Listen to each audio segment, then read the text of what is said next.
Hi everybody, this is David Lally at the Partnership for Research and Education in Plants, or PREP for short, and I'm here in the PREP lab to introduce you to an experiment you're going to be doing with a little plant called Arabidopsis. In this video I want to tell you about two things.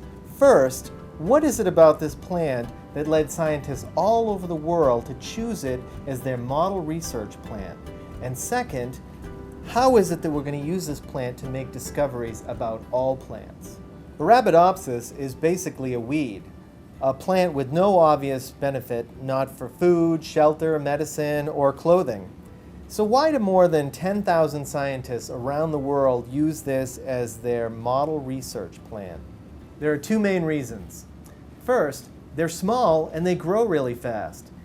If you look at the plants, you can see that I have 6 plants in this tiny little pot.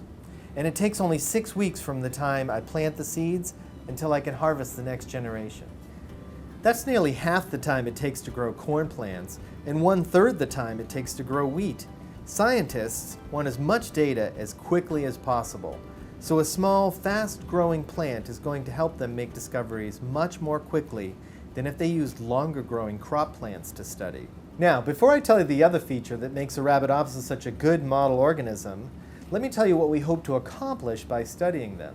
Humans depend on plants for nearly everything they need to survive. So when you talk about a plant being juicy or sweet or having useful chemicals or fibers, you're talking about a plant's traits. And humans have been selecting the traits that they want in plants for thousands of years, first by collecting their seeds or shoots and planting them in the next generation, and then by combining desirable traits through interbreeding. So, when you're walking through a supermarket today, you're looking at a history of human choices.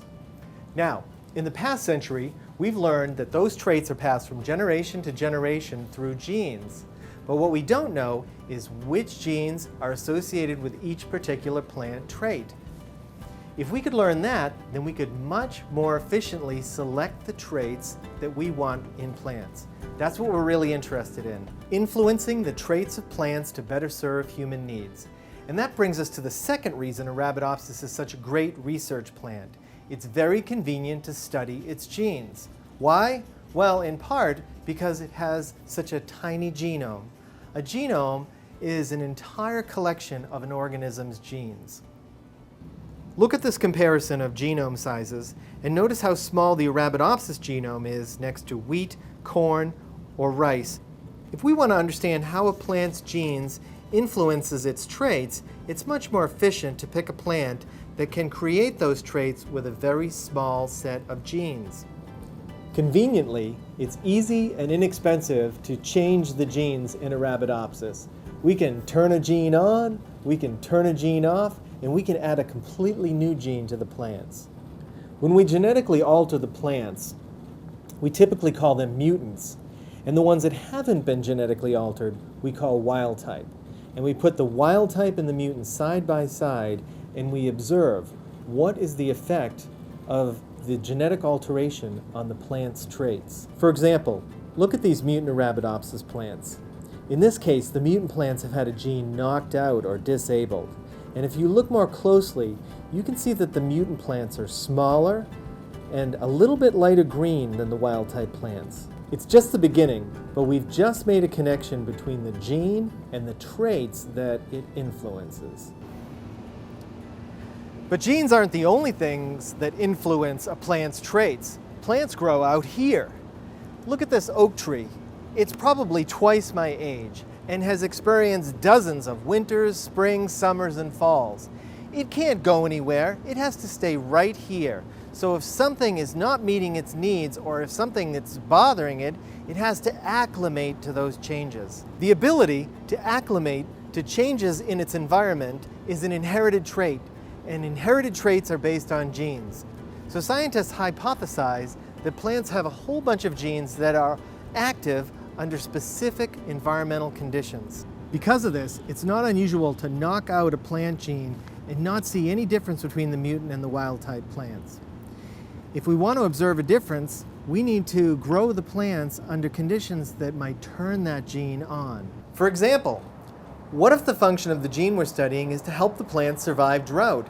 Then we would need to examine the mutant and wild-type plants under drought conditions to see if that genetic alteration in the mutant plants has changed the way they respond to drought. In your Arabidopsis experiment, you're going to grow one set of wild-type and mutant plants under standard growth conditions. So you can examine what is the effect of altering that gene on the Arabidopsis plant's traits. Then you're going to grow a second set of wild-type and mutant plants under environmental conditions that you've altered in some way.